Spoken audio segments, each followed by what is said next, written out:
Well, aloha everyone, and welcome to another conversation from anxiety to clarity. I'm Beth-Ann Kozlovich from Sutter Health, Kahi, Mohala, and Evan Leong of Brain Gain, Hawaii, my colleague Trisha Kajimura at Sutter Health, Kahi, Mohala, and I have created this series of informal conversations, and our hope is that it will help all of us to move through this very stressful time that has had lots of different phases, and that these informal chats about mental health with mental health professionals around our state will provide some help and hope as we all negotiate COVID-19.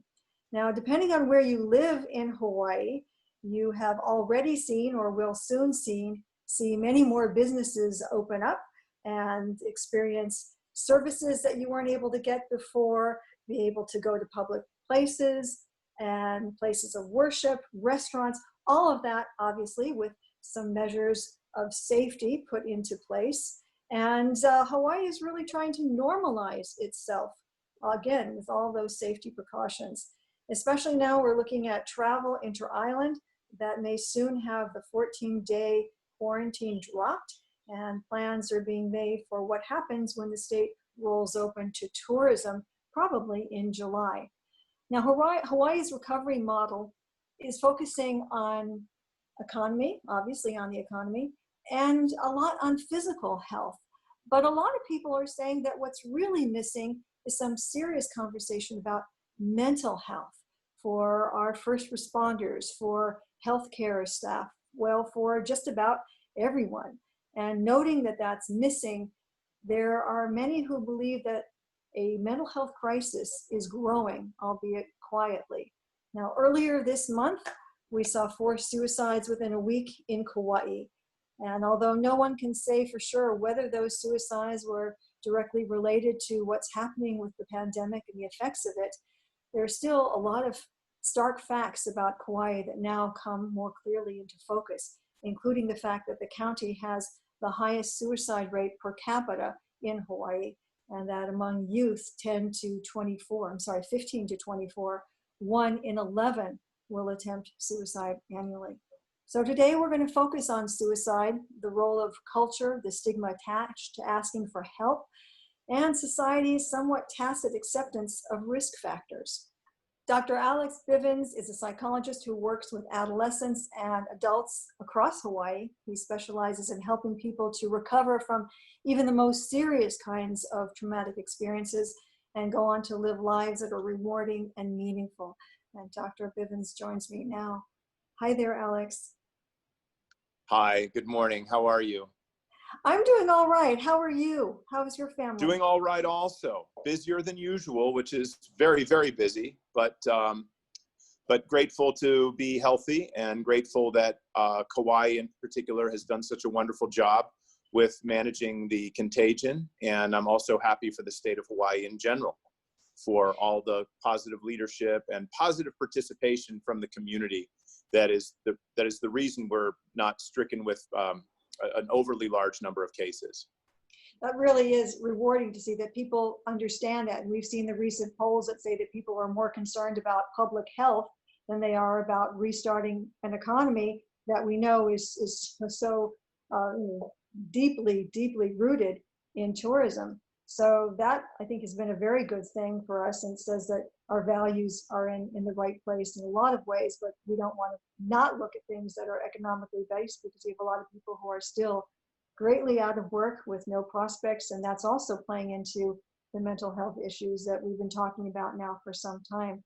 But you're right, Kauai has done a stellar job, and Mayor Kawakama just was wonderful in the way he approached it, and people fell behind him and understood why, and why we see things now opening up on Kauai even before other counties have been able to do that. All that said, Yeah, I was going to ask you, how you feel about that living there, because we're looking at it from the outside, but you're really there. Well, living here, so I love the community on Kauai. I also love the broad community of Hawaii statewide. The Hawaiian way of life, the values that place family first.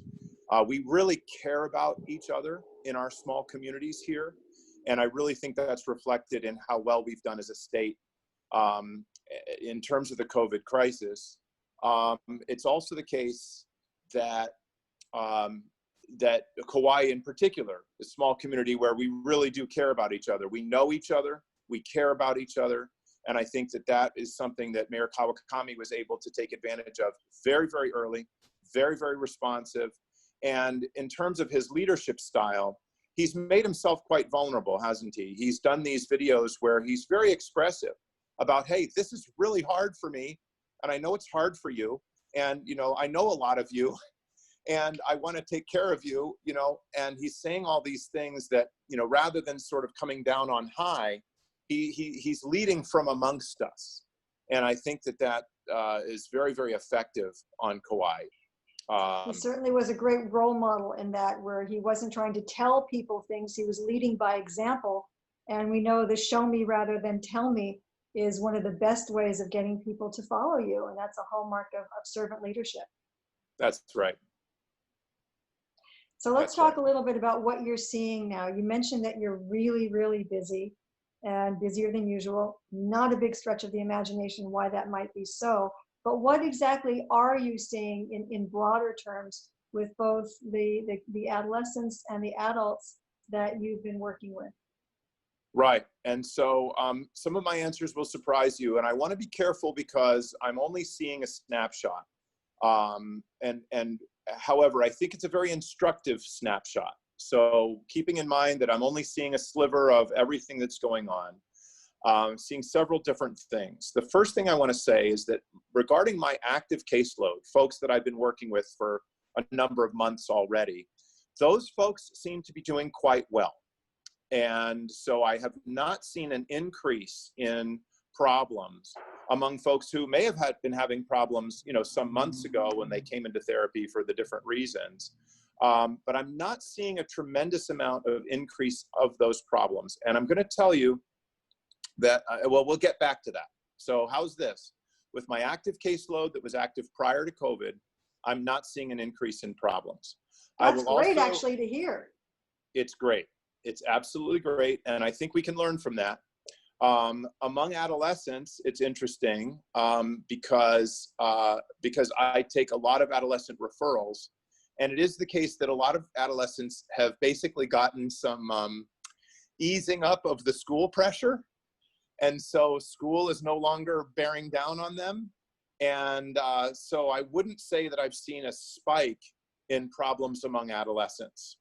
Okay, so there's two groups in a row where I'm not seeing negative effects. The third group are folks who had not sought out therapy previously and maybe never have in their life, but have found themselves, for example, out of work, detached from their normal sort of social environment, folks who used to like to go out to eat or go out to bars and restaurants for socialization purposes. Folks that don't necessarily have the largest family or extended family around them suddenly finding themselves not doing well.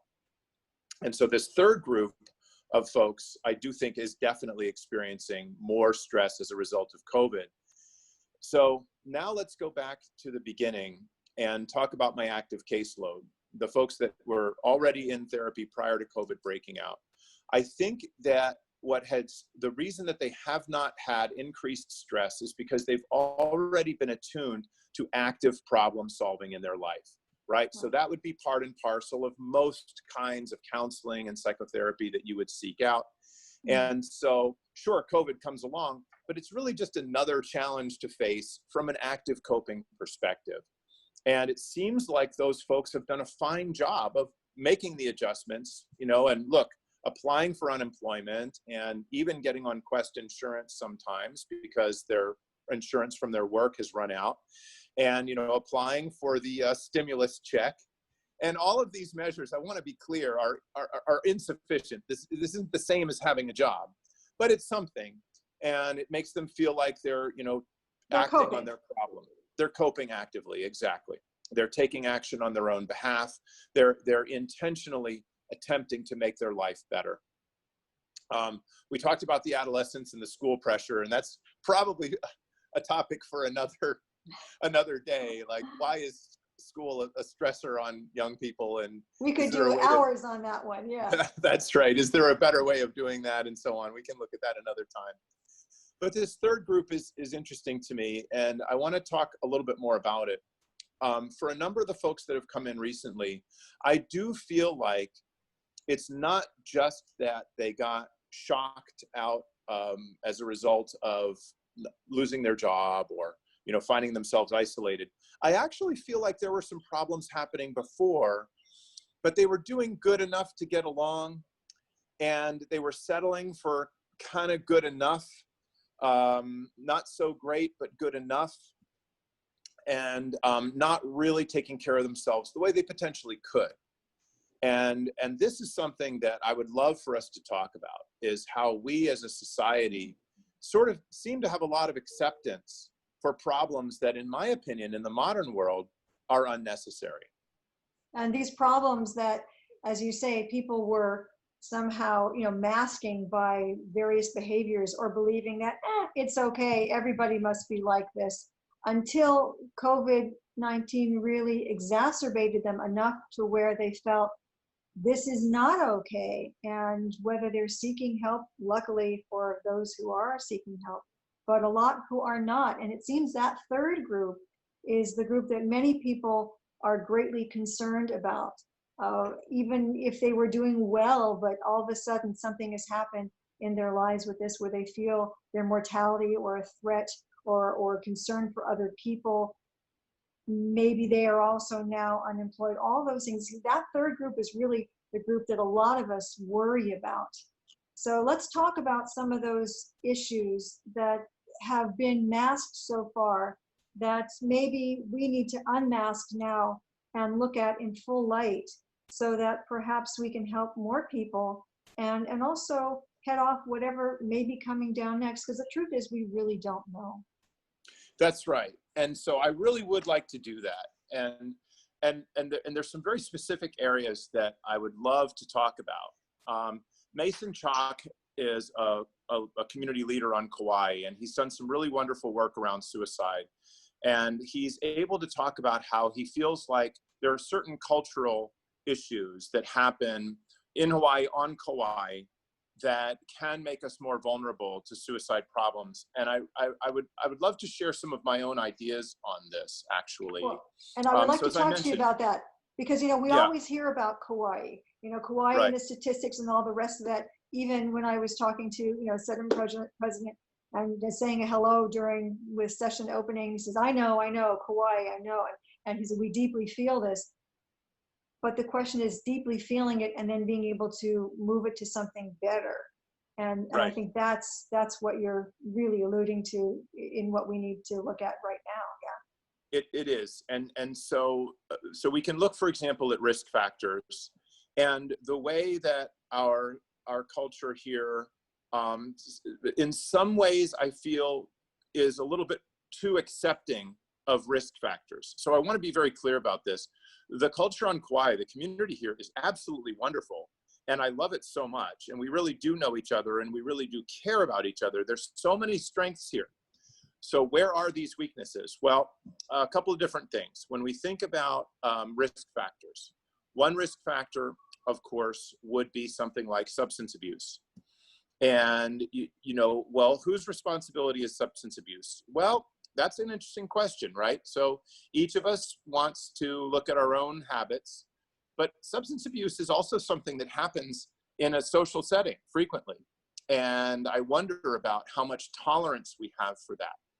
Is someone who has a drinking problem, is it funny? Is it something to, talk, gossipy about? Or is it something that, but yet still tolerate somehow? Or is there a way that we could be a little bit more affirmative of healthier attitudes towards substance abuse? Another example would be depression. So somebody's really down and out. What are we doing about that person that we know is having a hard time? Now, the Coconut Wireless is this wonderful network of communication that we have in Hawaii, and it's useful. It's fun to participate in. I would love to see a shift in the Coconut Wireless, just a tiny little shift, towards a little bit more of a helping orientation and a little bit less of a talking smack or, Getting gossipy snarky. orientation. Yeah. Right. I would love to see some shifts in the Coconut Wireless where, when something gets reported in the Coconut Wireless fashion, that the conversation be sort of naturally, culturally turned towards, well, what sort of help can we offer this person? What sort of lifeline could we throw to this person? Something like that. Yeah, Alex, though, that takes a great deal of courage and, personal fortitude and a willingness to step away from some long traditions of being snarky, of talking smack about somebody, of thinking it's funny, and also, generational acceptance of drinking as something that you do. I mean, look at all the commercials on TV where, they drink responsibly, but they really want to sell you some stuff. And, Right. and everything else that we can put in. I don't mean to just level this at alcohol, but other things too that have just become so socially acceptable as part of gatherings and fun that, rolling that back to real deep concern and leveraging that in a way to be helpful to people is going to take a great deal of bravery. I think that's true. I also want you to know that I think it's possible. One of the themes that I experienced just living in Hawaii is that people want to help. People are very, very generous in their desire to help one another. And I think sometimes we don't know when we're not helping, and so, calling out the Coconut Wireless to be more helpful, I think is something that's an interesting idea that I would love to see sort of take hold just a little bit. And I do believe this can start with individuals. Anybody who's listening to this can start just thinking about what they would say the next time they hear something on the Coconut Wireless that would be a little bit more helpful, as opposed to feeding negative social consequences for the person being talked about. That seems to be something that Mayor Kawakami, squarely fits into as well in the way he has handled the COVID crisis. And if that could be leveraged in a greater way, I mean, you might be very well set up to do something that perhaps the rest of Hawaii could follow. I really feel that way. And I feel that his expression of his own vulnerability and some of his own challenges that he's facing, and some of the difficulty he has making a mask or something like that in some of the more famous videos he's made, all of that I think creates this acceptance of our own humanity that I think is really important. When I think about the risk factors that include things like obviously depression, people who just aren't doing well and having a hard time emotionally. We talked about the substance abuse. Also, I think about relationship problems. And one of the things that culturally that I'm concerned about also is not only do we seem to have acceptance for other people having problems, but we also don't seem to seek help for our own problems. And I'm not sure where this comes from. But there seems to be this sort of, I'm not sure if it's some kind of pride or something, where folks feel like if they ask for help, that this is some type of negative thing. And I would really love to see that change around. Whenever you think of human beings doing really, really big things, whenever you think of human beings accomplishing a lot, including Mayor Kawakami, actually, great example here. So he's clearly the star. He is the mayor. He's the center of attention. There's no question about that. But on virtually every broadcast he makes, he's always doing what? He's thanking someone who helps him do his job. He would be the very first person, I'm sure, to admit that he can't do all of this on his own. All of the measures he's taken, all of the cooperation he's gotten from KPD and everybody else requires the help of this enormous staff of people in his own staff and other agencies at the county and from community members. He totally feels helped, and I think he feels very comfortable asking folks for help. That's a lot of times what he's doing. So he's really a great role model about asking for help. Well, certainly because there's been so much shame around that. And in our culture that is such a mix of cultures that have some very distinct ideas about shame. And this is not just in Hawaii, certainly. I mean, I know that when my parents were having problems, that seeking out help was tantamount to saying that, one or both of you might be crazy. And that was not Right. something, acceptable at all. And yet some little bits of help could have been so important in their lives and consequently in mine. But for where we are right now, how do we leverage some of the really great things that we've talked about with Mayor Kawakami, with some of the things that you are seeing, all of these ideas about destigmatizing and ask for help, destigmatizing whatever may be causing the problem that you need to ask help of someone to get you over or get through or find better coping mechanisms. All of that seems to be so interesting in a way and almost ironic, because we've had this health culture for such a long time, but it's been so squarely focused on physical health, looking good, feeling good, all that. But the feeling good was really a matter of pride in body as opposed to pride in mind. And I'm wondering what you see as a conduit to get to a better place, so that hopefully we don't see the kind of suicide statistics on Kauai or anywhere that we've been seeing, especially in this climate of COVID, and not knowing what may really come next, despite whatever the state may think it's going to be rolling out or the county's doing independently. Right. Well, it's a great question. And I think that culturally, some of the things that I've seen be very successful are folks who have a very common sense attitude about, first of all, needing help, right? So if your car breaks down, it's good to find somebody who can fix your car for you. If something is, if your pipes start leaking at your house, well, you get those things fixed by someone that knows what they're doing, preferably a plumber. And if things aren't going well inside your own mind and you're starting to feel like you're losing it, the first thing you want to know is this: cars break down, pipes sometimes leak, and your mind sometimes gets bent out of shape. These are all just commonplace things, and they can all be fixed in the modern world. Plumbers are highly trained professionals. They can fix literally everything that goes wrong with the pipes in your house. We have lots and lots of very well qualified mental health professionals that know exactly what to do when your mind gets bent out of shape. And there's all sorts of options that include, psychologists, LCSWs. Also, you can get a more medical solution if you feel that taking medication could be a help.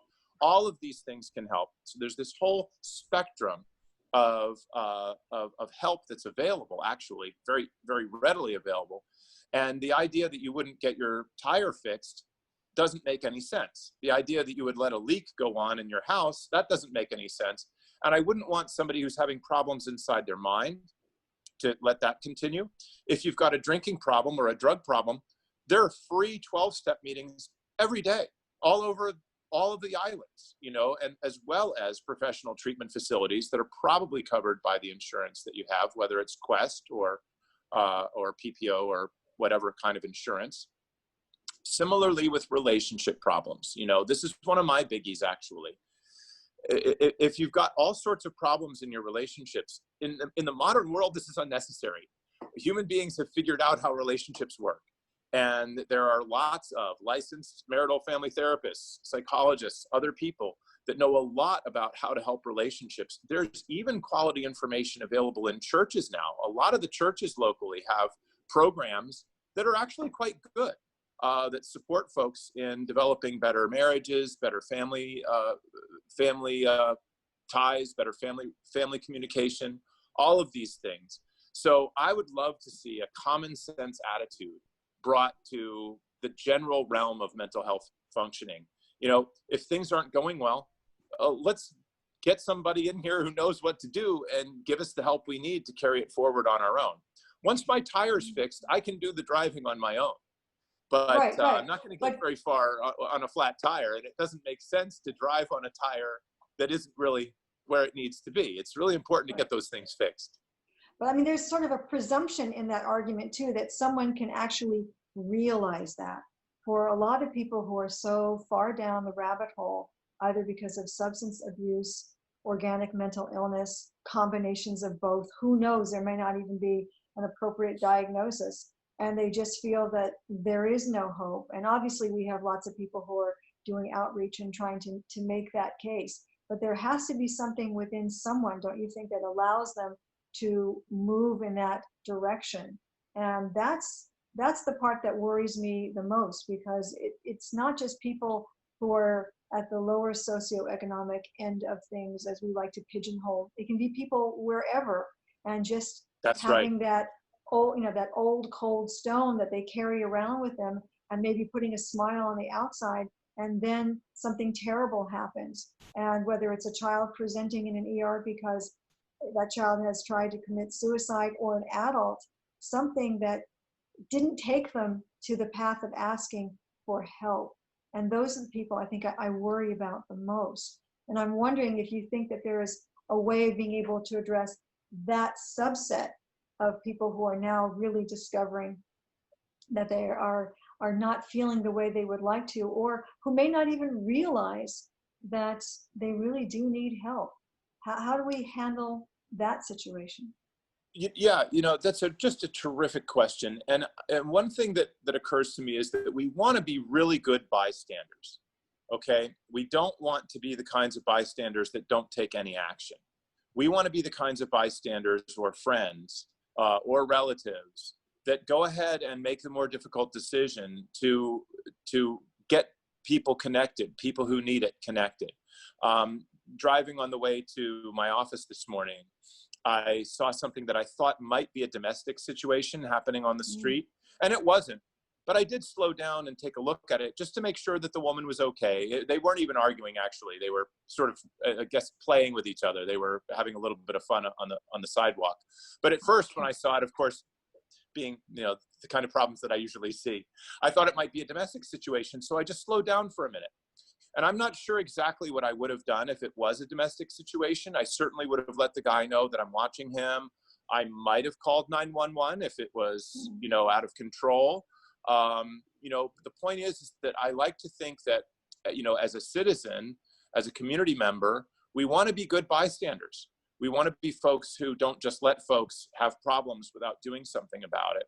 And I think that each of us can think in our lives, who do we know that might benefit from some help? And would we know how to get help for somebody that needed help, right? And so I do think that everyone needs to know that Hawaii has a wonderful crisis line. And there's something else that you should know about crisis lines, by the way. Crisis lines work.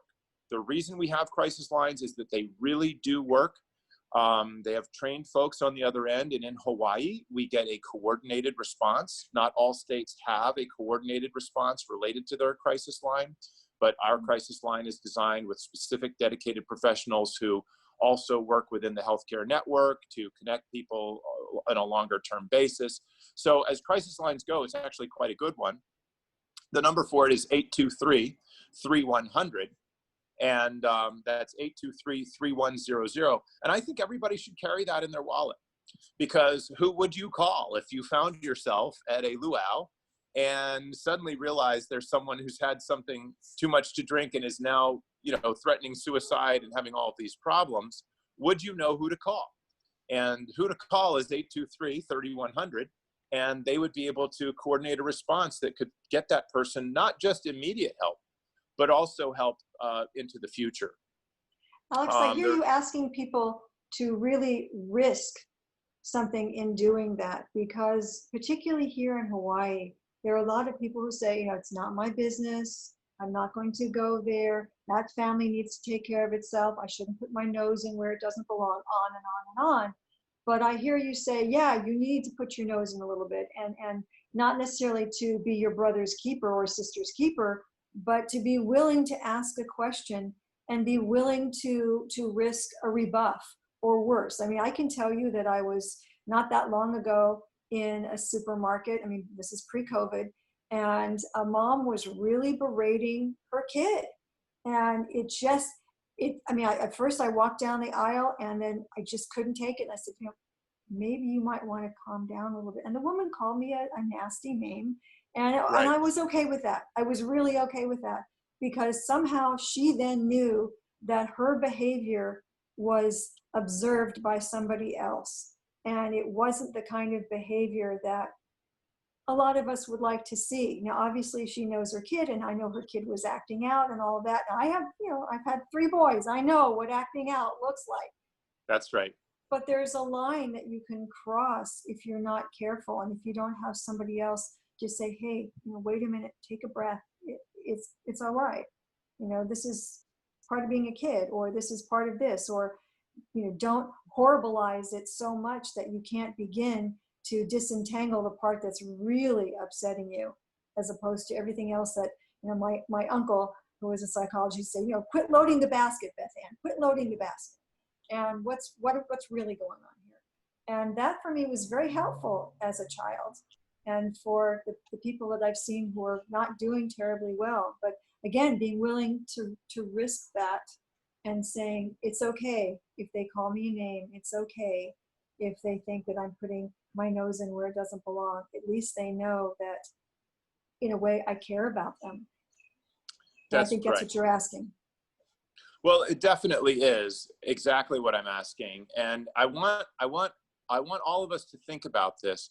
I just don't think I've ever lived in such a helpful community. So I moved here 20 years ago, and I moved from the mainland, and I've lived all over the mainland, and I've just never lived in a place where so many people are so helpful to so many other people. Yeah. I mean, there is free food available today all over this island, and there has been for months. This is incredible to me. Okay, there's so many people. We've got fishermen giving away fish. We've got, schools emptying their freezers from the cafeteria. We've got hotels feeding their employees for free. This is how we roll in Hawaii. And so I feel that the idea of connecting someone with a service that they might not want in the moment, we have to remember that. When someone is experiencing some of those high risk factors, maybe they are contemplating suicide, that person may not make a lot of sense. It's a little bit like approaching a drowning person. You probably know you have to be quite careful about that. It's best if you have a flotation device, because, or if you're a trained lifeguard, that's fine. But lifeguards get trained for the fact that people who are drowning will not do the logical thing. They will actually do things that make it more likely that they'll drown. It's a dangerous situation. And possibly make you drown too. Yeah. Exactly. You have to know what you're doing. Although once you know what you're doing, it's not hard to. In other words, we know, lifeguards know how to save drowning people, and so I'm now going to train everybody how to save somebody who's drowning in a mental health problem. Okay, and what it is that you can't always take their advice. They're going to tell you, no, I don't want to talk to nobody. No, I don't want to talk to some doctor, or no, I don't want you telling my pastor or a Native Hawaiian practitioner. No, don't tell my family. No, don't call the crisis line. Okay, well, I want everybody to understand this. That's normal for somebody who's not doing very well. They're not going to be good at accepting help. If they were good at accepting help, they wouldn't be in this situation to begin with. So your lifeguard training is, you may have to make the call. You may have to call the crisis line. And if you call the crisis line about an adolescent, for example, that can get help for that adolescent. Now, getting help for an adult is a little more difficult. What that means is you have to dial the phone for the adult and then do a conference call with the adult there. And that is technically, by the way, how that's done. But it'll still work. And sure enough, you're going to get some resistance. And sure enough, you might get some short-term negativity. But here's the big thing that I want everybody to understand. I've been practicing as a licensed psychologist for 20 years. I don't actually know how many people I've worked with that have gone from the brink of suicide into leading useful, helpful, wonderful lives. But it's hundreds of people. And I'm sure this is true for you too. When you're one of the people who has seen the recovery, who has seen what can happen, somebody feels that their entire life is over, and they start working with the person that knows how to help them, they will come around and understand that life has so much to offer them. Virtually every problem under the sun is temporary in one sense or another, while the promise of life is eternal. And once a person can experience that, they're so grateful. If you're the person that makes that difficult call for another person and they're angry at you in the moment, you're going to end up being the person that they love the most for the life that they'll eventually recover, because they got the help they needed. And that's something that I want everybody who's listening to this to know about. And it's, of course, what keeps people like you and me involved in the profession the way we are, because it's so rewarding to be able to be that person for that somebody. You know, I'm thinking about, you know, kids, and when you talk about timing and how problems are viewed by adults as being temporal, but for kids, that's really tough because it's hard for them to see into next week or maybe to Christmas, let alone to the rest of their lives and how they might get help for that. And having seen in the media a lot of, in some ways, glorification of suicide, or at least a focus on it in certain ways that have people debating whether this is really helpful or not to be talking about it. Also some, you know, pretty public suicides that we've seen. The idea being that, well, if this person can do it and they had all of this and they had, you know, financial success and they had great wealth and fame, and if they can do it, well, then maybe that's okay for me. Kids don't really know how to see kind of, you know, beyond some of that. And so I'm especially concerned about children and teens. And we are seeing kids in, you know, single digits, kids who are 7, 9 in our state who have committed suicide. And it just, you know, as a parent, it breaks my heart. I want to rewind, you know, the film. I want to be able to stop it and put it in a different place. And we can't, but we can try to save other people. We can try to put out some good information so that parents understand that. Because very often I've heard from docs who have said, you know, when parents really get that there's a problem, when the kid is presenting in the ER or something terrible has happened, or they voice something that is really shocking. But there's been all of these signs that have been leading up to it that if people were really, you know, akamai, they would pick up on. But we're busy, and things go right by us, and that's a hard balance to strike. And I'm wondering what advice you would have, particularly for parents who are dealing with adolescents, or parents who have 20s or 30-year-old people in their family. Yeah. I do have some advice, and the first thing is that you're absolutely right about younger people having a sort of unique kind of risk profile, because it is so hard for them to see past next week, right? So if they're unpopular on Instagram this week, it's the end of their life. Everything is over. Now, of course, adults know that these things go up and down, and the popularity will come back, and it'll all sort of be normal within a couple of weeks probably. But for the young person, this can be overwhelming in the moment. And so we have to be careful of the intensity of the moment. Nothing needs to be solved right this minute. There's a lot of time left in life that we can use to address problems and so on. So that's certainly something. And as far as the mindset around risk factors, so you're absolutely right.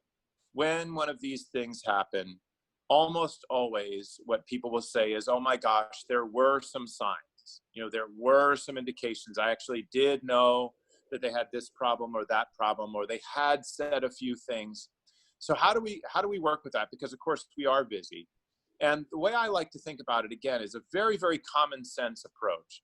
You know, if you're driving along and the car's actually moving pretty well, but you hear a noise that isn't right, and it's a rattle, and there's something that's, you know, something's happening in the engine and something's hammering there somewhere.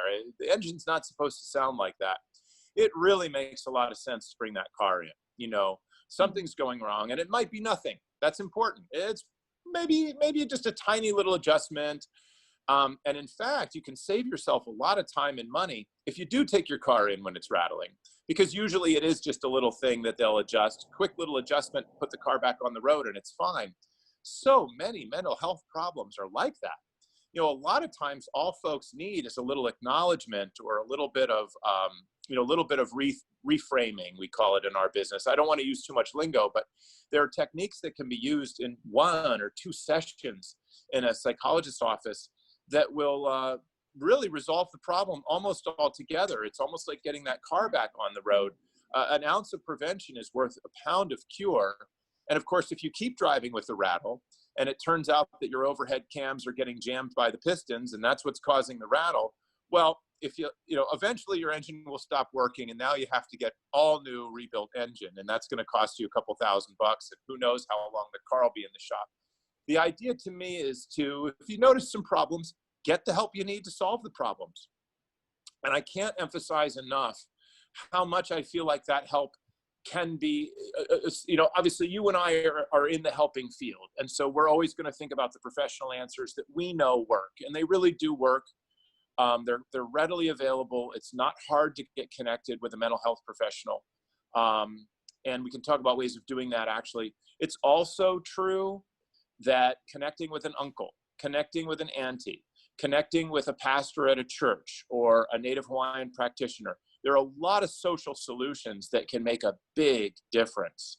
What I'm really hearing you say is just to say, this makes me think of something that I was told as a child, which was, and I'm going to paraphrase Lao Tzu, handle it when it's small.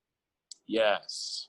Just handle it when it's small, because yes. the way that it usually goes is to something bigger. It's not going to suddenly, instantly resolve itself, particularly when we're talking about issues of mental health, or your car, or your plumbing, right. In your house. That's Any right. of that, yeah. It's usually going to get worse. So, but that's a very logical thought.